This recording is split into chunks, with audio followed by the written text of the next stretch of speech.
Delhi ఉత్తరప్రదేశ్లలో schools start అయ్యాయి. ఢిల్లీలో 9 నుంచి 12 తరగతుల వారికి బడులు మొదలయ్యాయి. కరోనా నేపథ్యంలో స్కూళ్లను శానిటైజ్ చేశారు. ప్రతి ఒక్కరూ శానిటైజ్ చేసుకున్నాకే లోపలికి అనుమతిస్తున్నారు. తమలో భయం ఉన్నప్పటికీ ఎగ్జామ్స్ కోసం స్కూల్కి రావాల్సి వస్తుందంటున్నారు స్టూడెంట్స్. ఇక యూపీలో ఫస్ట్ నుంచి 5th క్లాస్ వరకు స్కూల్స్ ఇవాల్టి నుంచి ప్రారంభమయ్యాయి. కరోనా ప్రోటోకాల్ గైడ్లైన్స్ పాటిస్తూ స్కూళ్లను ఓపెన్ చేశారు. అయితే స్టూడెంట్స్ నుంచి రెస్పాన్స్ పెద్దగా లేదంటున్నారు టీచర్లు. కొద్దిమంది విద్యార్థులు మాత్రమే ఇవాళ స్కూళ్లకు వచ్చారు. రాను రాను అటెండెన్స్ పెరగొచ్చని అంచనా వేస్తున్నారు.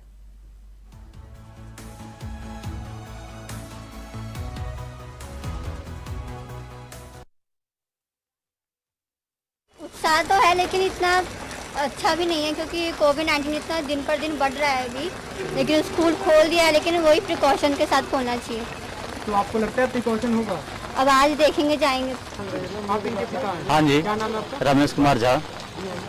बच्चे कोविड काल में आ तो रहे हैं लेकिन एक चिंता होती है अभिभावकों की। नहीं, अभिभावक को तो चिंता है ही, लेकिन बच्चों को जो स्कूल है उसके भविष्य में है, जैसे स्कूल ने कहा है तो हम उसके लिए हमने जो है सो अपने बच्चों को लाया है। उसके भविष्य की चिंता तो है ही, लेकिन उसमें जो है सो अब जो कोविड में जैसे स्कूल ने खोला है, सरकार ने खोला है, तो उसमें बच्चों को ला रहे हैं। बच्चों को मना नहीं कर सकते, लेकिन सरकार को थोड़ा ध्यान देना चाहिए। जब उन्होंने सब कुछ करा हुआ था कि नवंबर तक बंद है तो बंद रखना चाहिए, लेकिन जब खोल दिया है तो भाई रिक्श लेके भेज रहे हैं। यही कि स्टूडेंट से दूर रहना है और सैनिटाइजर करना है। दोस्तों से दूर रहना है, दोस्तों से इतने दिन दूर रह लोगे? हाँ, थोड़ा कोशिश करेंगे।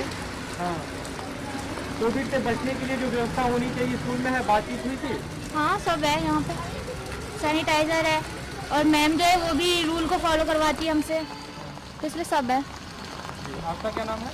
स्मृति सिंह, किस क्लास में हो? 12th। ट्वेल्थ में हो आप? यस जो कि इस साल जनवरी महीने में जब स्कूल खुले थे तब भी आप लोग आए थे? यस आए उस थे। समय क्या स्थिति थी?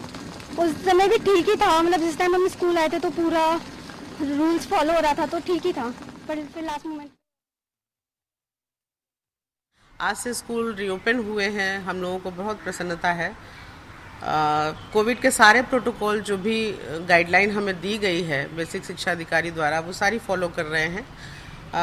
मास्क हो गया, सैनिटाइजेशन हो गया, सैनिटाइज़र हो गया, थर्मल स्क्रीनिंग हो गया, ऑक्सीमीटर भी अवेलेबल है।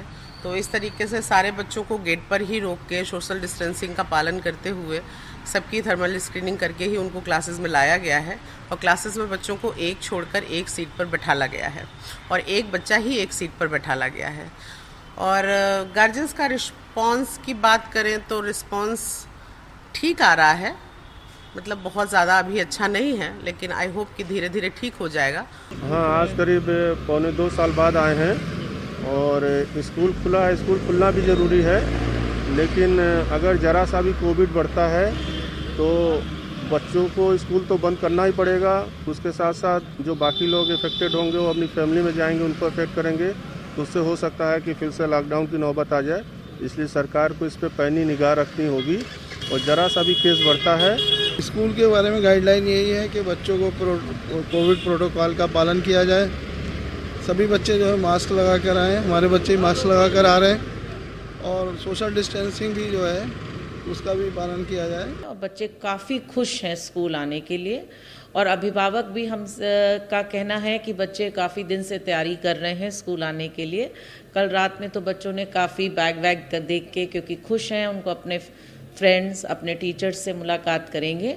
और प्रभाविकों को भी कहना है कि जो पढ़ाई ऑनलाइन हो रही थी उसमें बच्चों को उतने अच्छे से समझ में नहीं आता है, क्योंकि वो अपने क्वेश्चंस अपनी प्रॉब्लम्स टीचर डिस्कस करते हैं, वो नहीं कर सकते हैं। अब स्कूल खुले हैं, सारे प्रोटोकॉल्स के फॉलोइंग हो रहे हैं स्कूल में, और बहुत अच्छा लग रहा है। ऑनलाइन क्लास के बाद ऑफलाइन स्टार्ट हो रहा है। ऑनलाइन में कभी नेटवर्क इश्यूज़ हो जाते थे या कभी कोई प्रॉब्लम हो जाती थी, ऑफलाइन में भले कुछ ना समझ आए फिर भी थोड़ा आ जाता है, क्योंकि टीचर के आई कांटेक्ट रहता है तो टीचर समझ जाता है फेस देख के कि आ रहा है या नहीं समझ में। ऑफलाइन ऑनलाइन क्लास होता था, उसमें बहुत डिफरेंस हो जाता था। और ये डिफरेंस एक्चुअली में क्या था कि हमारे ऑनलाइन क्लास में जो है ना वॉइस की बहुत प्रॉब्लम हो जाती थी, इंटरनेट जो होता था वो बहुत स्लो था। और ऑफलाइन क्लास में direct contract, as we know direct contract होता है टीचर से, हम सब कुछ जानते हैं ऑफलाइन क्लास में। और टीचर मतलब हम लोग से जो क्वेश्चंस पूछती हैं उसका आसानी से हम आंसर दे सकते हैं। हम लोगों ने जैसे गवर्नमेंट की गाइडलाइंस थी कि एक कंसेंट फॉर्म जो है वो भरवाया जाए पेरेंट्स से। तो जिन पेरेंट्स ने वो कंसेंट फॉर्म्स भरे हैं और उन्होंने कंसेंट दी है हमें, हम केवल वो कंसेंट फॉर्म गूगल फॉर्म्स पे भी लिए गए हैं और उसकी हार्ड कॉपी भी ली गई है। ये दोनों तरह से हम लोगों ने रिकॉर्ड मेंटेन किया। और जो हार्ड कॉपी बच्चे ले करके आते हैं केवल उन्हीं बच्चों को हम एंट्री देते हैं। जिनके पास हार्ड कॉपी नहीं होती है उनके पेरेंट्स से बात करके उन्हें वापस भेज दिया जाता है। 1 साल बाद। कैसा आप लोगों को तो लग रहा है कि घर पे रह के कैसा लग रहा था, यहाँ पे आने के बाद कैसा लग रहा है? स्कूल आने के बाद अच्छा लग रहा है हम लोग को। क्यों बंद था 1.5 साल? कोरोना के चलते हुए भी बंद था। बंद था। तो अब आप आज से स्कूल आए हो तो आप लोग आपको अच्छा लग रहा है? कौन सी क्लास में हो आप? 4 में हो। फ़ोन से पढ़ाने का अब कोई माध्यम था नहीं हमारे पास बच्चों को, न स्मार्टफोन था, न इंटरनेट की व्यवस्था है, न कंप्यूटर है। तो इसलिए हम इससे संतुष्ट नहीं थे जो है अपने बच्चों से और इस पढ़ाई के उद्देश्य से जो है। आज से खुला है? आज से खुला है। तो आज से जो विद्यालय खुला है इससे हम संतुष्ट हैं कि भाई जो सरकार का आदेश है उसके अनुसार बच्चों को इस विद्यालय में पढ़ाया जाएगा। और छोटे बच्चों को जैसे कि अब वो नेट से और ऑनलाइन से पढ़ाई से कोई माध्यम उतना उचित नहीं बैठता था जितना कि होना चाहिए, बच्चों को सुविधा मिलनी चाहिए।